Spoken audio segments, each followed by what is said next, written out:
Saludos, bienvenidos a Principalmente. En el día de hoy, Radamés Jiménez Peña y quien les habla, Olivo Rodríguez Huerta, tenemos el inmenso placer de conversar con el licenciado Eric Raful Pérez, uno de los abogados más talentosos y de los abogados que tiene un más amplio conocimiento de las ciencias jurídicas en la República Dominicana.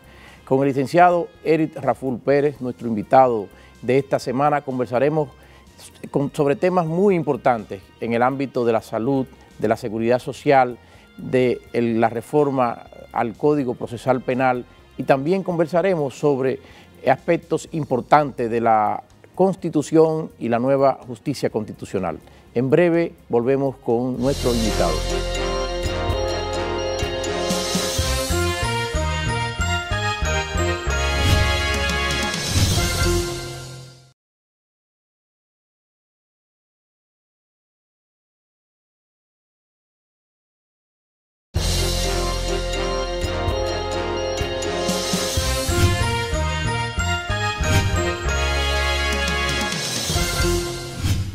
Saludos amigos, tal y como lo habíamos anunciado, hoy contamos con la presencia del licenciado Eric Raful. El licenciado Eric Raful es un abogado académico que se ha destacado además por un intenso ejercicio profesional en todas las ramas del derecho: derecho penal, derecho civil, derecho constitucional, y además ha completado su obra, su pasar por este ejercicio profesional con un legado jurisprudencial, con un legado doctrinario y además un legado académico. De manera que hoy tenemos uno de los abogados de esta generación más completo de República Dominicana. Para Principalmente constituye un verdadero honor contar con la presencia del licenciado Eric Raful, quien además es un amigo tanto del licenciado Olivo Rodríguez, del licenciado Tony Delgado y así como de Ramón Núñez, y un servidor. Nos sentimos honrados, Eric, de contar con tu presencia en este espacio democrático, abierto, de la discusión jurídica, académica y sobre todo educativa para la población dominicana. Muchas gracias por la invitación, me siento muy halagado por tus palabras y comprometido. Olivo y yo desde hace años estábamos hablando de la necesidad de un espacio como este.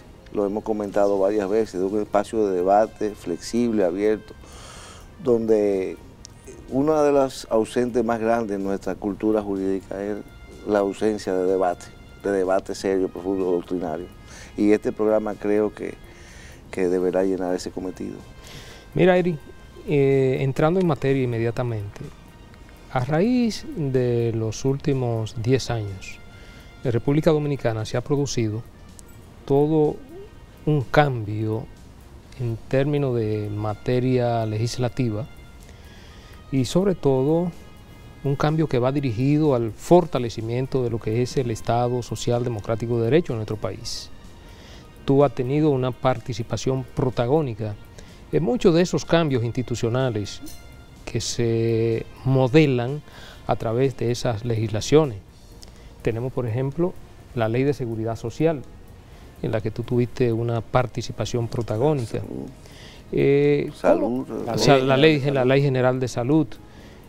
¿Cómo tú crees que ello ha influido en términos de la construcción, en sentido general, de este nuevo Estado social, democrático, de derecho e institucional que vive la República Dominicana? Mira, me alegra mucho la pregunta, porque desde que tú empiezas a analizar en la doctrina y en los estudios comparativos cómo se construyen, cómo se genera el tránsito del Estado liberal con el paradigma del Estado legislativo al Estado constitucional de derecho, lo cierto es que no hay fórmula. Cada país, cada sociedad tiene sus procesos particulares, su dinámica particular.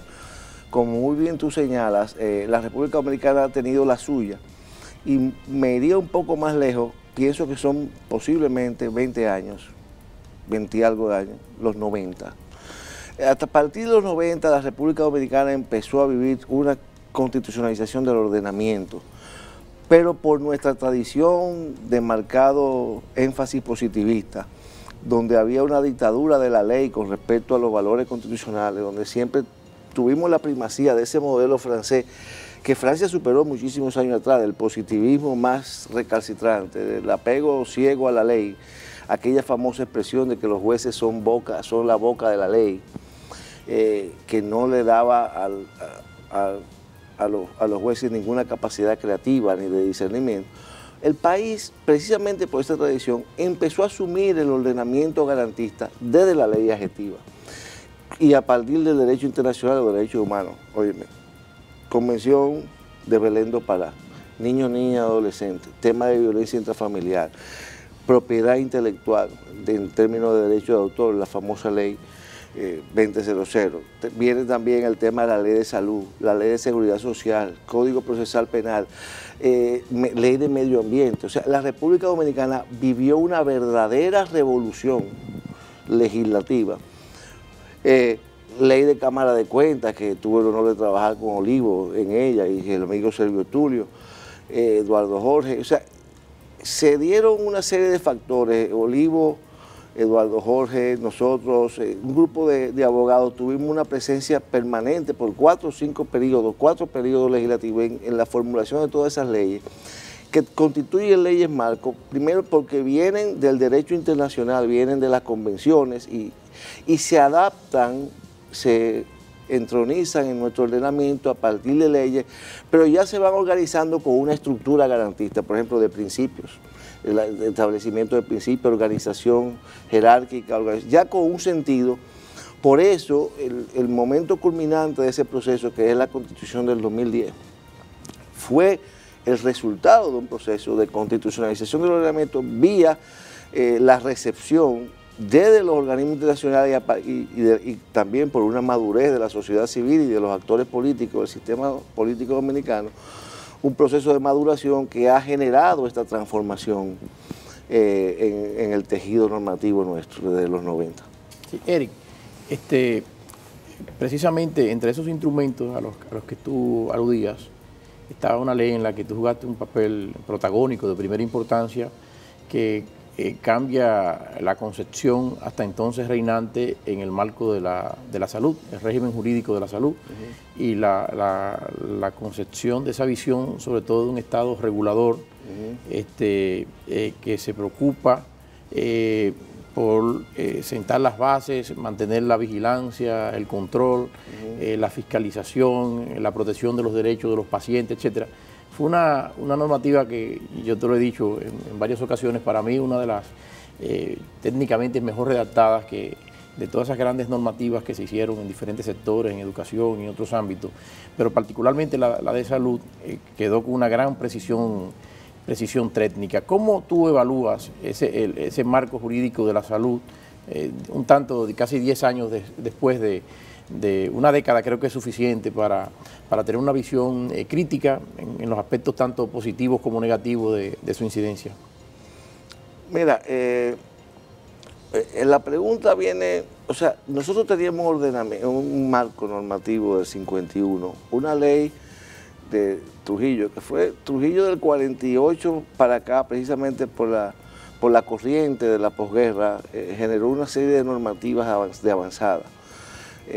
Y trajo los mejores técnicos de la región, el Código de Trabajo, el Código de Salud. El Código de Salud era un instrumento técnicamente, óyeme, todavía tú lo leías y yo lo analizaba incluso en España y en Washington, con una serie, se quedaban sorprendidos de lo bien hecho, pero respondía, como tú bien señalas, a otra concepción del Estado. Ya la Ley de Salud vino a recoger ese proceso iberoamericano de constitucionalización del ordenamiento, donde ya se asumía, como tú muy bien señalas, el Estado como un ente, donde ya la salud se asumía, el Estado, en el tema sanitario, el Estado asumía un rol proactivo, con una separación de funciones al interior del sistema, con una regulación más racionalizada, con un proceso más flexible, más descentralizado, creando los mecanismos. Por ejemplo, últimamente se está ya generando lo que es una de las principales logros del sistema, que es la atención primaria, que es romper esa macrocefalia, donde al primer dolor de cabeza tú te vas a un hospital de un nivel altísimo cuando no tiene sentido. Se creó el sistema de referencia y otra referencia para ir de un nivel a otro. Y también la autonomización de las prestadoras de servicios de salud. Y se ancló eso, que también fue un proceso interesante, con el régimen de seguridad social, que fueron discusiones paralelas. Ahora, lo más importante de todo proyecto de ley, que fue lo más valioso, a mi modo de ver, de la ley, del rol que jugamos en la coordinación de la discusión y después redacción de la ley de salud, fue que fueron 3 años. 3 años con los legisladores, con los médicos, con la enfermera, viajando, viendo modelos. Fueron 3 años donde verdaderamente los actores entraron en un proceso de discusión para consensuar los elementos. ¿Sabe qué? Uno de los graves problemas que tenemos aquí es que importamos textos legales muy buenos y sin sensibilización de los actores su implementación después resulta absurda o claro, porque la resulta desconocida, ¿no? Sí. Entonces esto fue también un proceso de mucha participación, bueno, alguna gente me decía al final, bueno, una de las cosas que yo guardo con más cariño fue una placa que me dieron el colegio médico declarándome como médico honorario, casi, porque era tanto los temas de salud que uno tenía que discutir, que uno aprendió muchísimas cosas que no tenían que ver con derecho, y fue una gran experiencia. Para cerrar ese aspecto del tema de salud, hubo también otra ley en la que tú participaste muy activamente en su impulsión. Era novedoso ese gran problema, sobre todo surgido en la década de los 80, el síndrome de inmunodeficiencia adquirida, la regulación, todo el tema mezclado con los problemas de discriminación laboral, la falta de concientización sobre la naturaleza misma de la enfermedad, cómo debía producirse la relación, ¿no?, en torno a estos pacientes. Fue un instrumento también muy básico. Han cambiado muchas cosas también en la evolución, los tratamientos que hoy día permiten realmente que una persona pueda sobrevivir, cosa que era impensable, ¿no?, en la década de los 90. ¿Cuál es tu percepción también en torno a esa normativa y los problemas o niveles si persisten aún de discriminación en República Dominicana? Esa es la que uno más guarda en el corazón, precisamente por toda la discriminación y la percepción que había en el momento. Ya la ley de salud se produce en un contexto 98-2001, es el proceso de la ley de salud, pero ya la sociedad había avanzado bastante en el tema de transformación del ordenamiento, ya que se habían producido muchas cosas, niños, niñas, adolescentes, violencia intrafamiliar. Aquí ya se habían, 94, 97, ya se habían producido unas transformaciones importantes. Ahora bien, el problema del SIDA, o sea, esa ley, una ley pequeñita, pero fue una punta de iceberg porque fue la primera que hizo un énfasis fundamental en que la solución de un problema X de la sociedad, en este caso de un problema sanitario, pasaba o tenía que pasar por el respeto a la dignidad de la persona. Y recuerdo los debates, porque era un momento, recuerden, veníamos del thatcherismo y del reaganismo, un momento de preponderancia del neoliberalismo y de los valores conservadores. Recuérdense que había personas muy serias que decían que las personas viviendo con VIH debían ser enviadas a una isla o segregadas en campos de concentración, como sucedió en algunos países. O sea, hubo senadores norteamericanos que hablaron de coger parte del desierto de California para ir metiendo a las personas, hubo personas, legisladores en el mundo que hablaron de marcar en la frente a las personas con VIH. Entonces, se produjo un debate grandísimo, auspiciado por la OPS, en Chile, en el 90, donde yo tuve el honor de participar. La OPS me mandó, y ahí se dividió en dos el continente, entre quienes tenían una línea de exclusión de derechos y una línea de enfrentamiento con el respeto a la garantía, porque sosteníamos que la discriminación y la segregación de las personas lo que hacía era que ocultaba la enfermedad, porque la gente decía, me van a botar del trabajo, pero entonces pues no me hago la prueba. No, como era asintomático, el VIH, entonces lo que hacía es que se producía lo que llamaban los médicos la clandestinización de la pandemia, y eso lo que hacía era que la explotaba más, la ampliaba. Mientras tanto que si tú le garantizabas los derechos, la gente se hacía su prueba y se protegía y se cuidaba de ahí en adelante. Precisamente que fue la corriente que prevaleció, pero es la que uno recuerda con más, porque tú no tienes puedes imaginar lo que era. O sea, yo llegaba a los sitios y venía de un programa de televisión y en todas las reuniones sociales todo el mundo me acababa. O sea, yo me estaba volviendo loco. Que los médicos decían que ellos no iban a atender a una persona de VIH ni muerto, la MRE, en aquel entonces. O sea, eso fue una guerra terrible, pero fue muy valioso, porque realmente ya se estableció un rol garantista del Estado en el control de una situación cotidiana de salud pública. Realmente se produjo una estigmatización de los pacientes de SIDA, no solo en República Dominicana, en toda parte eso fue a escala mundial. Y sí, yo pienso que se ha avanzado mucho en términos del reconocimiento de lo que son los derechos de esa persona afectada por ese síndrome. La culminación fue en el famoso evento de la Organización Mundial de Salud, donde coincidieron Clinton y Mandela, allá donde se proclamó, ya todos los instrumentos normativos estaban ya en todos los países. Yo tuve el privilegio de estar ahí presente en Cataluña, en Barcelona. Hay otro aspecto que tiene que ver ya con la seguridad social, Eri, y que ahí también tú tuviste una destacada participación en términos de asesoría de lo que son las cámaras legislativas, que finalmente dio como resultado la promulgación de la Ley de Seguridad Social de República Dominicana, que pienso que en términos sociales es una de las legislaciones más trascendentes e importantes que se han producido en República Dominicana en los últimos años, incluso ya prácticamente en plena vigencia en todo el país, y que ha significado una reivindicación sobre todo tendente a proteger los sectores más vulnerables de la población, los más necesitados. ¿Qué experiencia tú recoges de ese momento y cómo fue esa actividad legislativa y sobre todo los aportes que esa nueva ley de seguridad social ha tenido para la República Dominicana? Fue más traumática, por una razón elemental. A diferencia del tema de la ley de salud y de otras leyes, aquí había intereses económicos poderosos, sobre todo que tenían que ver con el tema de las pensiones. Y se generaron muchas presiones que obstaculizaron e incluso desnaturalizaron la capacidad reguladora del Consejo Nacional de Seguridad Social, con unos derechos a veto que prácticamente mantuvieron mucha inoperancia el sistema por mucho tiempo. Yo, mira, para ser honesto, a mí no me gusta hablar, no tengo todos los datos, ¿no? Pero hay cosas que uno se encuentra, uno va, le da seguimiento en los tiempos que uno puede detenerse a ver algunos aspectos. Por ejemplo, el desmantelamiento del Seguro Social estaba pautado para hacer un proceso paulatino donde el Seguro Nacional de Salud pasar a ser la opción pública, porque el problema era que hacer la seguridad social sin fortalecer la opción pública sanitaria era catastrófico en términos económicos. Y el tema de la cantidad de personas, de trabajadores informales que tenemos en la economía. Entonces también muy buena acotación, también estaba el tema de la incorporación del sector informal, sobre todo cuando veníamos de una tradición que en mi época de laboralismo yo la critiqué, era que todo se organizaba con el famoso esquema de aquellos acuerdos tripartitos.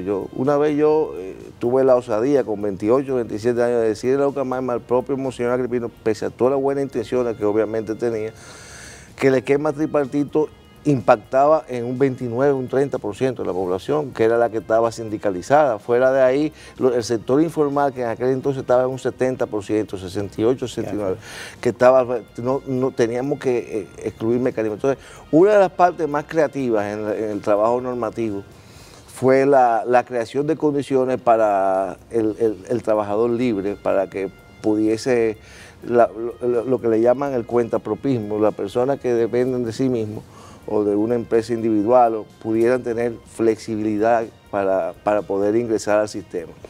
Pero es un problema que se está viviendo en muchos países, incluso en España todavía, en muchos sitios. El tema de la informalidad en América Latina es un tema triste. Entonces, esos dos temas, ¿no? El tema de la salud, seguridad, la salud pública, la prestación de servicios públicos a través del SENASA, y el tema de la composición social, o sea, de los trabajadores informales.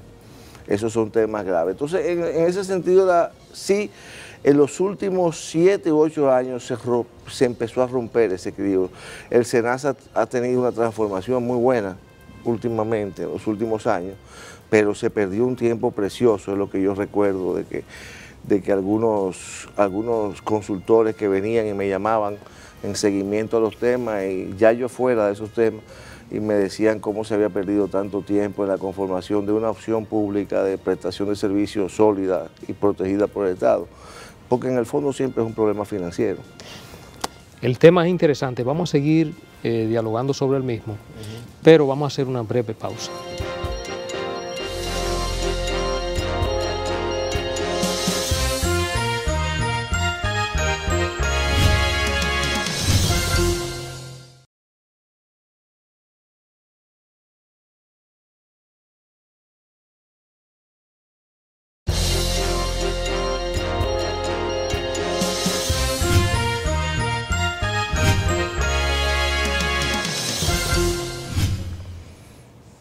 Continuamos principalmente conversando con el licenciado Eric Raful Pérez.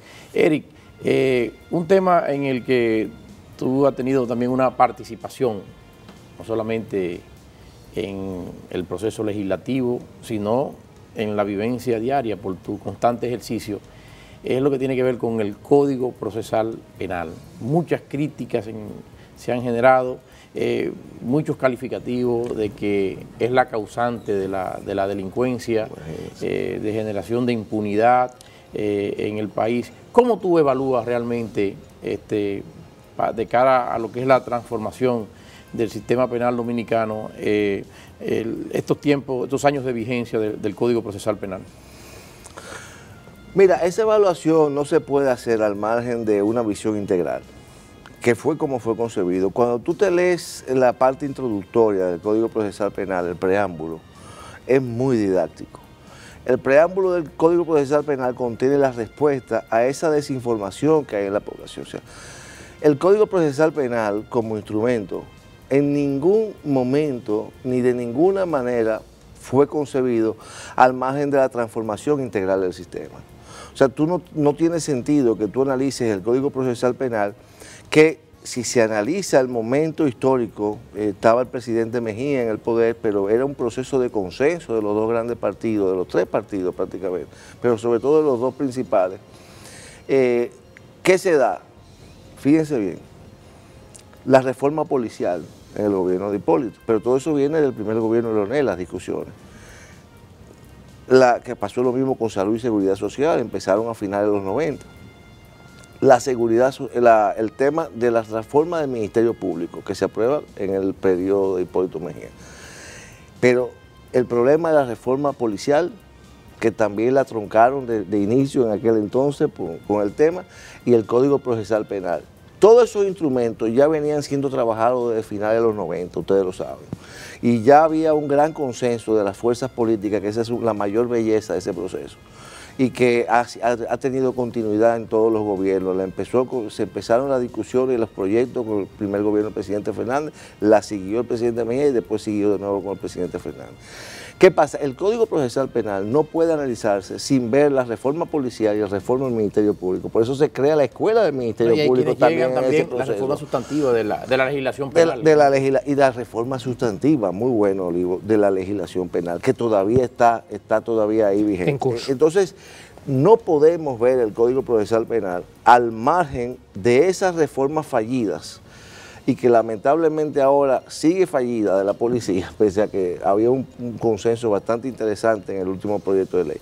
Entonces, de todas las patas de la reforma integral del sistema, la que más avanzó, aquí tenemos un actor fundamental en ese avance, que es el régimen penitenciario, que es Radamés Jiménez, que le dio fuerza terrible a la ejecución de esos proyectos que se iniciaron con la Unión Europea de transformación del régimen penitenciario. Ahí se ha avanzado mucho. En la escuela del Ministerio Público y en la normativa del Ministerio Público se ha avanzado mucho, pese a que todavía persisten niveles de politización. Sin embargo, en el tema policial, que es la punta de lanza de la política criminal, que es el primer contacto que tiene la política criminal con la ciudadanía, no ha habido avance. Y entonces la evaluación de la reforma procesal penal tiene que ser vista como está esbozado en el mismo preámbulo del Código Procesal Penal, como parte de una reforma integral que tenía un sinnúmero de leyes que tenían que, porque presuponían la transformación de los actores del sistema, de la justicia, del Ministerio Público, de la Policía Nacional, y eso solo ha sucedido parcialmente. Ahora bien, en cuanto a que si el Código Procesal Penal es el causante, mira, nosotros hicimos en la FINJUS, se hizo un esfuerzo con la Policía Nacional para ver, vengan, díganos los puntos donde ustedes entienden que afecta, y resultó que no pasaba nada. Realmente a la Policía Nacional no se le ha vetado más que con la garantía de los derechos fundamentales que estaban desde antes previstos en la Constitución y en los convenios internacionales, que a cual está obligado el Estado a respetar. En tal virtud, yo el tema de la reforma del Código Procesal Penal, lo que más lamento es que se ha hecho de una perspectiva efectivista, o sea, salen 2 asesinatos, 2 hechos de sangre en los medios de comunicación y ya, o sea, no hay una reforma que pueda ser evaluada o abordada. Con carácter reactivo. Con carácter reactivo. O sea, tú tienes que hacer la reforma. Vamos a ver cuántos casos han entrado en el sistema, cuántos casos están saliendo, cuánta impunidad hay, cuánta condena hay, cuántos presos provisionales. Tú tienes que levantar, que eso ni siquiera todavía lo hemos logrado, una estadística que te permita, a partir de la estadística, evaluar los resultados, porque una política criminal, a lo mejor en Barahona, en la zona fronteriza, tiene que tener matices distintos que en el Distrito Nacional, que en los barrios. O sea, tú, para elaborar una política criminal, tú tienes que tener una base estadística, un insumo de información que te permitan decir, bueno, mire, entonces, hemos detectado que en el proceso de persecución y lucha contra el crimen, hemos detectado que el Código Procesal Penal tiene esta y esta debilidad, pero que eso sea el resultado de un análisis, no de una valoración genérica, de que el Código Procesal Penal beneficia a los delincuentes. Eso no es verdad, eso no es verdad. Aquí la reforma procesal penal, si tú vas a los números, ha sido sumamente eficiente en cuanto a las entradas y salidas de los casos al sistema, pero que tampoco podemos. Lo que ha fracasado históricamente es el tránquenlo, porque eso ha fracasado siempre. No, y fíjate, por ejemplo, en los casos de criminalidad compleja, en los temas de narcotráfico, los procesos prácticamente no concluían. O sea, la cantidad de decomisos de bienes de la delincuencia organizada han sido enormes, los recursos que le han ingresado al Estado como consecuencia de eso, que antes eso era impensable. Primero porque el tema asociado a los decomisos de los bienes no era el tema principal. El tema principal era imponer condenas sensacionalistas, 15, 20 años, pero se olvidaba de que dentro de la política criminal a la escala planetaria diseñada por Naciones Unidas, bueno, frente a estos fenómenos, el poderío de las organizaciones criminales, uno de los aspectos fundamentales, aparte de llevar a la cárcel a sus patrocinadores, era privarlos del uso y disfrute de los recursos. Entonces era una parte que quedaba siempre muy, muy olvidada. Y eso se ha transformado y eso se permite en el marco también de la agilización que genera de los procesos el Código Procesal Penal, pero también de alternativas que existen respecto de estos temas. Es decir, que ha habido cambios, ¿no? Pero los problemas de la sociedad... ¿Y qué tú me dices de los fenómenos? Que Radamés lo mencionó en varios seminarios, el tema del crimen organizado. O sea, que no hay un instrumento para el crimen organizado. Aquí no nos hemos preparado para enfrentar el crimen organizado desde el punto de vista normativo. Tú tienes que ser creativo y ver el problema, tomar el problema en sus dimensiones reales y a partir de ahí ir generando una solución. Yo estoy de acuerdo contigo, Eri. Era precisamente algo que nosotros abordamos, tal y como tú dices, en varios seminarios locales y seminarios internacionales. Realmente, y yo siempre fui de la opinión y sigo siendo de la opinión, que el Código Procesal Penal no es el problema. Yo siempre, y lo percibí desde la dirección de la política criminal del Estado, que el problema delictual es un problema multicausal. Exactamente. Es multicausal, obviamente.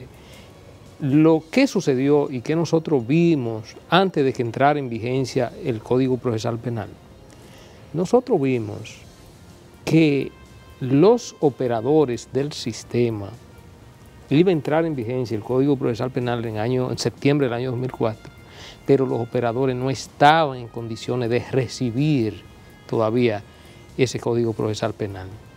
¿Por qué? Porque no se les habían proveído los instrumentos que lo hicieran efectivo y capaz de que esa normativa fuera eficaz. Y había tanta resistencia que muchos decían, no te preocupes, que eso realmente no va a entrar en vigencia, se extenderá la vacatio legis.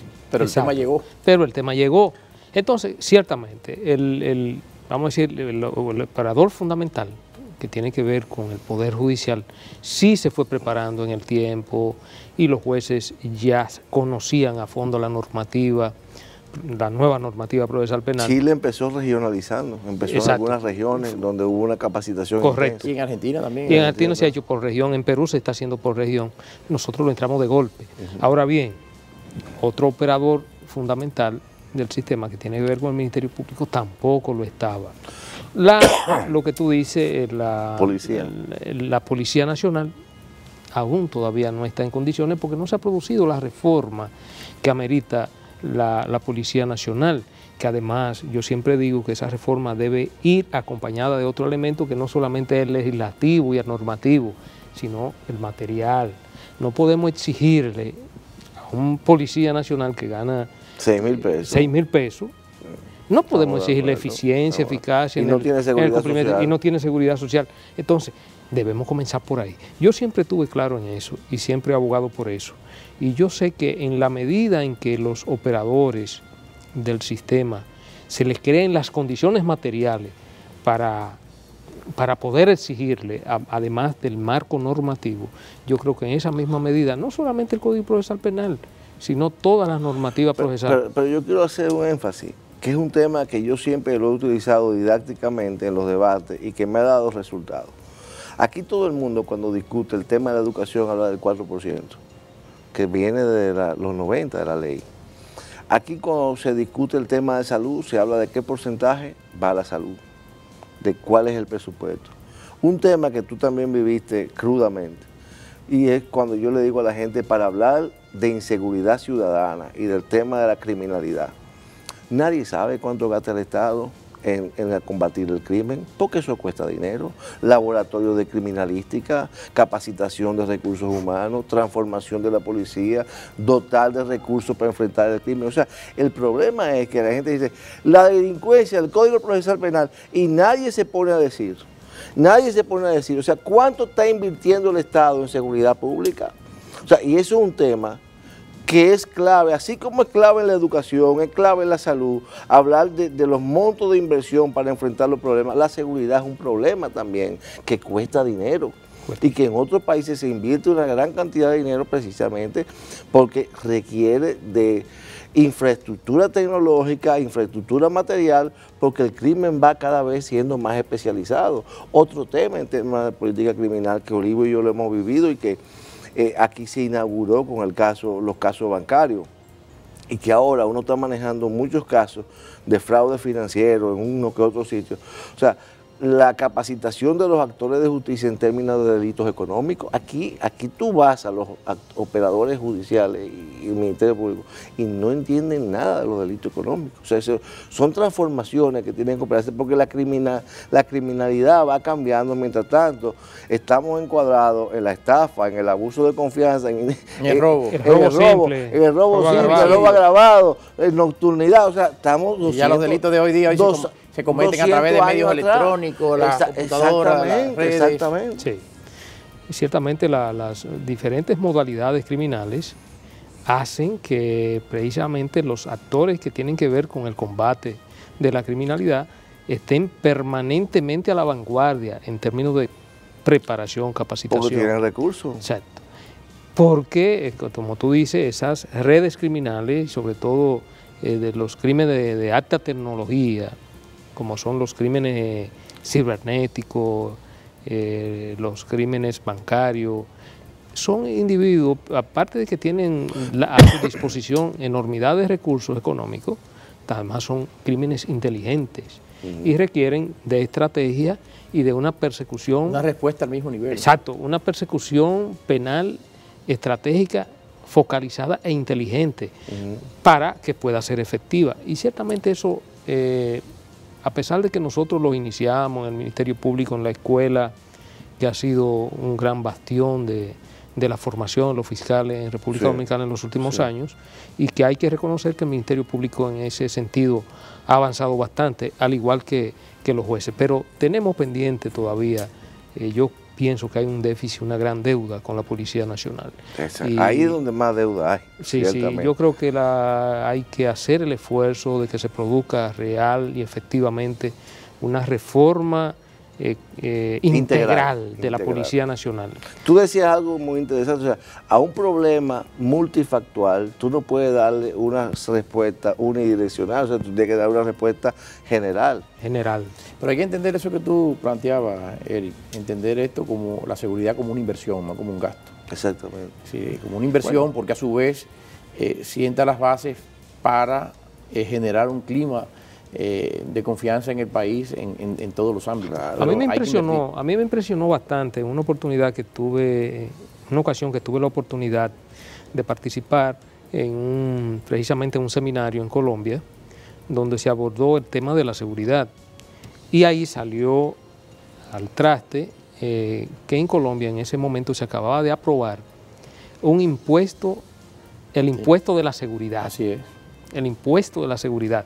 Es decir, se creó una conciencia en la sociedad colombiana de que si usted quería seguridad, usted tenía que pagarla. Y fíjate cómo ha mejorado de manera dramática el asunto de la seguridad en Colombia. Brutal. Que era un asunto que a ti te decían hace 10, 15 años atrás que iba a ir a Colombia y tú decías, no, yo no voy a Colombia.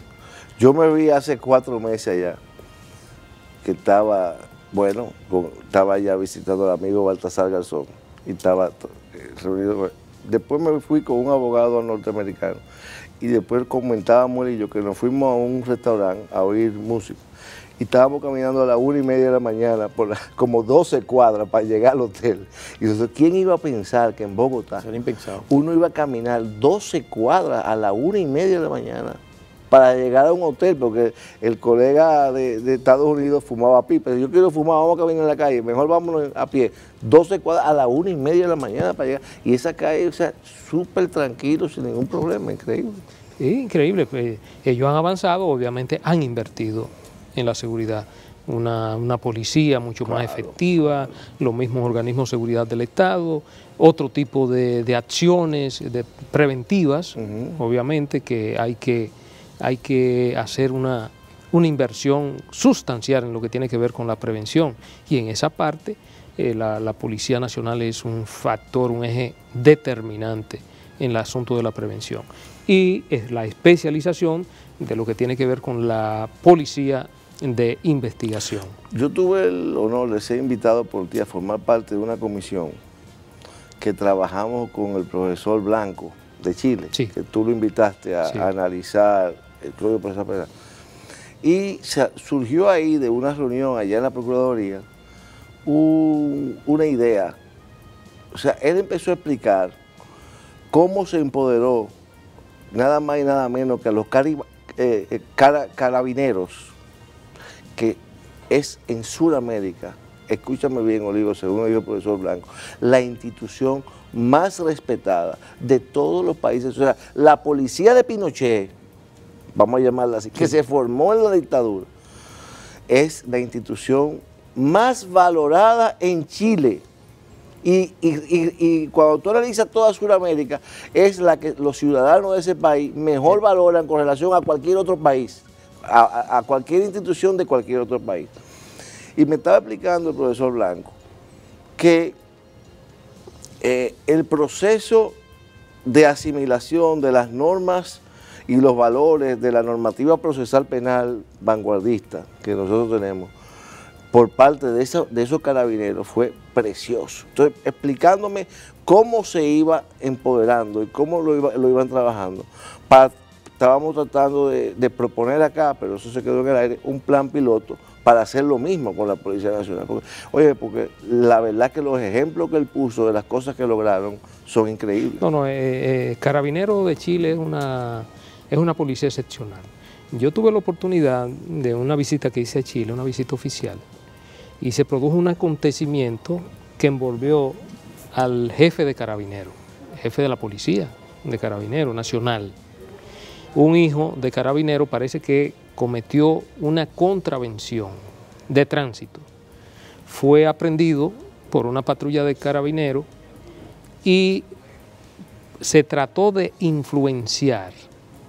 El hijo trató de influenciar con el oficial que fue el que tomó la contravención. Ay, papá. Alguien habló por el hijo de carabinero, otro oficial superior, y parece que no se le llegó a poner la contravención, pero el asunto salió a la luz pública porque parece que habían unos testigos. Y tú sabes cómo terminó esa situación. Terminó con la renuncia del jefe de Policía Nacional de Chile, de jefe de carabineros. O sea, hay una alta conciencia institucional y sobre todo un sistema de integridad y de consecuencia a lo interno de la Policía de Carabineros, que le ha colocado en un lugar, un sitial preferencial dentro de todas las instituciones del Estado chileno, pero fíjate como tú mismo lo admites, que trasciende ya la frontera de Chile. Es por ahí que nosotros tenemos que trabajar, una Policía Nacional que se respete, una Policía Nacional, pero que también tenga una contrapartida, que el individuo que pertenezca a esa Policía Nacional se sienta comprometido, con su institución. Claro. Y eso evidentemente redundará en beneficio para la sociedad dominicana. Es una pena que lo que se previó en la Ley Orgánica del Ministerio Público del Cuerpo Especializado de Policía, una policía técnica judicial, no haya podido salir. Creo que en el nuevo proyecto queda fuera, porque ese es un tema fundamental, ir haciendo la separación de roles dentro de lo que es la policía preventiva, de lo que es realmente un cuerpo técnico de policía judicial, ¿no? Como instrumento para el logro de la eficacia de la política criminal. Bien, son temas sumamente interesantes. Vamos a hacer una breve pausa para seguir con Principalmente.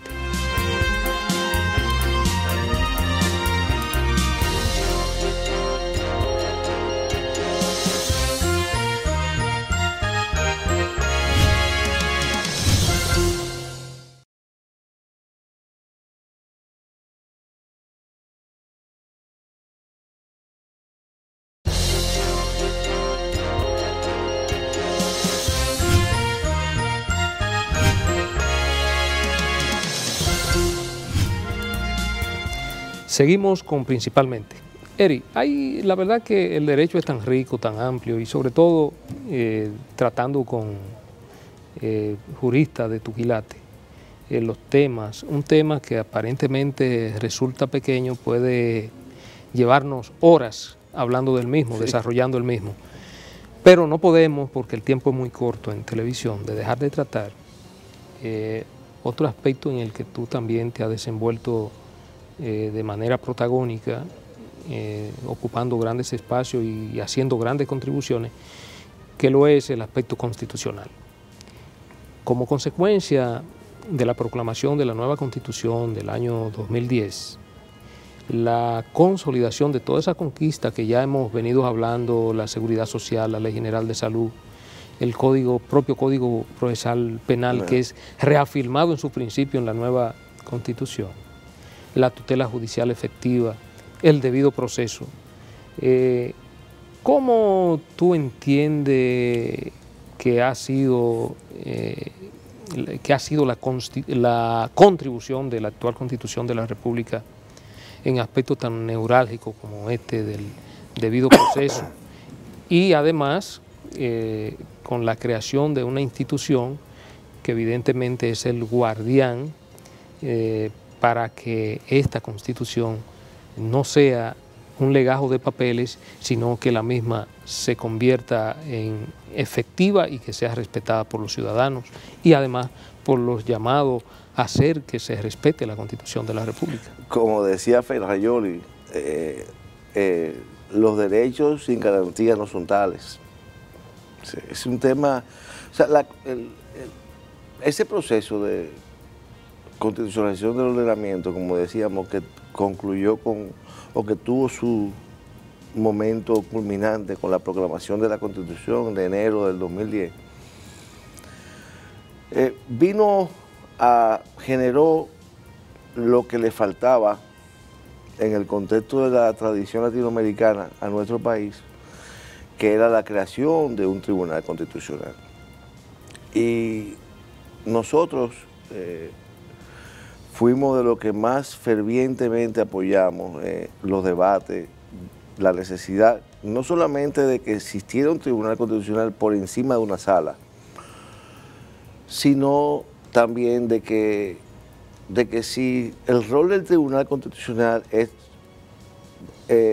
básicamente educar a todo el Estado, incidir en todo el Estado en la asunción de los valores y principios que están establecidos en la Constitución, ello también incumbía al Poder Judicial.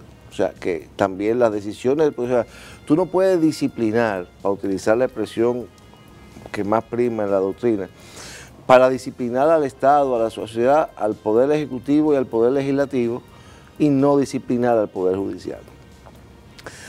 El hecho de que el control concentrado estuviera en manos de una entidad como la Suprema Corte de Justicia, como dice uno de los principales autores sobre el tema, o sea, el problema es que la justicia ordinaria, la Suprema Corte de Justicia, tiene un rol de casación que lo ata a una lógica legislativa, a una lógica de control de la ley, de evaluación de la aplicación de la ley. La lógica constitucional tiene una naturaleza muy distinta y por ello se pudo avanzar poco en el proceso de que existía el control concentrado, porque el difuso ha existido desde 1920 y pico, que sostiene la tesis que aunque está en las primeras constituciones del siglo antepasado, no vino a ser efectivo realmente hasta el 20 y pico. Entonces, la creación del Tribunal Constitucional es un reto y es lo que deberá ir otorgando la fisonomía a la definición que tenemos del Estado mismo. O sea, el rol del Tribunal Constitucional, y me gustaron unas decisiones que salieron recientemente ordenando reabrir unos caminos en algunas comunidades que habían cerrado, porque ya está entrando el Tribunal Constitucional más allá de los famosos derechos de la libertad de primera generación, como le llamamos, está entrando ya en el ámbito de los derechos sociales y del derecho a una vida digna. O sea, yo le decía a algunas personas, y establezco ahora un ensayo en un libro que se va a publicar hablando del Estado Social y Democrático de Derecho, o sea, que si la Constitución prohíbe el apresamiento sin orden motivada, sin una autoridad competente, la detención por 48 horas, también te establece el derecho a una vivienda digna, y que la génesis normativa de esas dos obligaciones es la misma y el tejido normativo y vinculante es el mismo. Por lo tanto, porque uno históricamente ya ha sido una función política, nada impide que lo podamos incorporar al día a día de la justicia. Es lo que Ronald Dworkin, cuando hizo la famosa obra La idea de la justicia, escribe años después de esa obra. Bueno, la idea de justicia carece de sentido sin el mínimo social requerido. Entonces el Tribunal Constitucional deberá disciplinar a todos los poderes públicos. Cuando vemos la Constitución el Tribunal Constitucional de Colombia, que para mí tiene unos ejemplos maravillosos, la cantidad de presupuestos que ha declarado inconstitucional. Porque la Constitución dice que hay que invertir en la zona indígena o en la zona fronteriza de Colombia. Y sucede que se hacía un presupuesto y de un momento a otro no se ponía mayor énfasis en la pobreza que está prevista en la Constitución. Cantidad de... Se mete en las políticas públicas. Se mete en las políticas públicas. Ha ordenado cerrar ciénagas, trabajar ciénagas. Claro, hay un debate en que una cosa es que lo ordene, tutele el derecho, y otra cosa es que no te convierte en Ministerio de Obras Públicas, o sea, sino que tú simplemente ordenes que el Estado provea los fondos en un contexto de gradualidad. El problema es que en esos países hay como pasa también en Costa Rica, hay un sistema de consecuencias por el desacato por parte de funcionarios públicos. Exactamente. Y por eso también lo que es la prudencia de los jueces constitucionales cuando se adoptan medidas de este tipo que envuelven necesidades de recursos presupuestarios, porque el Estado funciona dentro de un orden. Y entonces concede plazos razonables. No, la progresividad. Plazos razonables para que eso se pueda llevar a cabo. Es decir, no es que usted tiene que hacer en el acto, pero sí prescribir todas las medidas y no abandonar tampoco al ciudadano. Aquello de que la tutela realmente no concluye con el fallo. La tutela realmente concluye, la protección de los derechos, realmente concluye con la ejecución de lo decidido por el juez. Exactamente. Y con el régimen, como tú decías, de consecuencias. Si el ministerio ahora si no abren las vías que ordenaron, porque fue que construyeron una carretera y cerraron la vía de acceso a algunas comunidades. Sí. Y vi que el Tribunal Constitucional ordenó que se readecuaran esa vía de acceso, porque la gente tenía que meterse por que ha habido una visión de protección en términos de derechos sociales, en la filosofía que se nota del Tribunal Constitucional, por el caso de la compañera de vida de un oficial fallecido de las Fuerzas Armadas, que por ese legalismo decía, bueno, era la viuda, entonces usted no es viuda porque no está su acta de matrimonio, ¿no? Pues yo era la compañera de vida, eso se puede establecer. Y el Tribunal Constitucional incluso hizo ahí de legislador positivo, dijo, no, allí donde se dice viuda, o sea, también se puede entender la compañera sujeta y goza de esos mismos derechos. Es decir, que ha habido esa visión orientada hacia temas de la vida común, porque ahí es que está precisamente la grandeza en eso yo reconozco que me equivoqué, yo que no era partidario de la creación del Tribunal Constitucional. Sí, pero al final te diste cuenta. Al final y lo impulsamos con toda duda, porque todos esos detalles, en esas cosas, en esa grandilocuencia es que entra precisamente el Tribunal Constitucional. Tú lo decías ahorita, ¿sí? En el Corte de Casación, bueno, es el legalismo, ver si apartó o no de la ley. ¿No? La visión que tiene el intérprete constitucional es otra, porque es ver las cosas a la luz de los valores, de los principios y de los derechos fundamentales. Es una visión integral del Estado Social Democrático de Derecho. Es una visión mucho más amplia, más democrática. Nada más te voy a dar un dato. Kelsen, que es el padre del proceso constitucional, en su obra clave, 1920, hablando de la Constitución austríaca, en ningún momento, todo lo que fue una teoría del Estado. Claro. O sea, todo lo que él trabajó fue una teoría del Estado. Claro. Porque en última instancia la Constitución no es más de cómo debe funcionar un Estado. Claro. Tan sencillo como eso. Si el Estado te dice, o sea, esto no es un tema como algunos autores, como Danilo Solo, que dicen, no, que no puede haber una politización de la justicia, porque la justicia se está metiendo en temas de política. No, es que si tú asumes que los mandatos constitucionales tienen fuerza vinculante y normativa, sobre todo en temas, en todo tipo de temas, pero ahora en temas que tradicionalmente han sido parte del espectro político, pues no es verdad que un presidente de la República puede venir a hacer lo que le venga en gana, porque tú tienes que ser presidente de la República sobre los parámetros que están establecidos en la Constitución. Si la Constitución dice, tú tienes que repartir el presupuesto de esta manera y en la medida de tus posibilidades,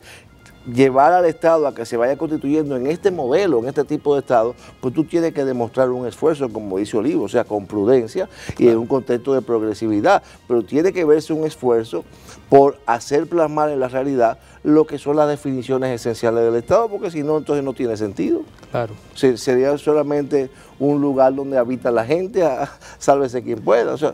Nosotros particularmente éramos desde hace muchos años de opinión de que en República Dominicana era necesaria la creación de un tribunal constitucional, independientemente de que coexistieran los dos sistemas de interpretación.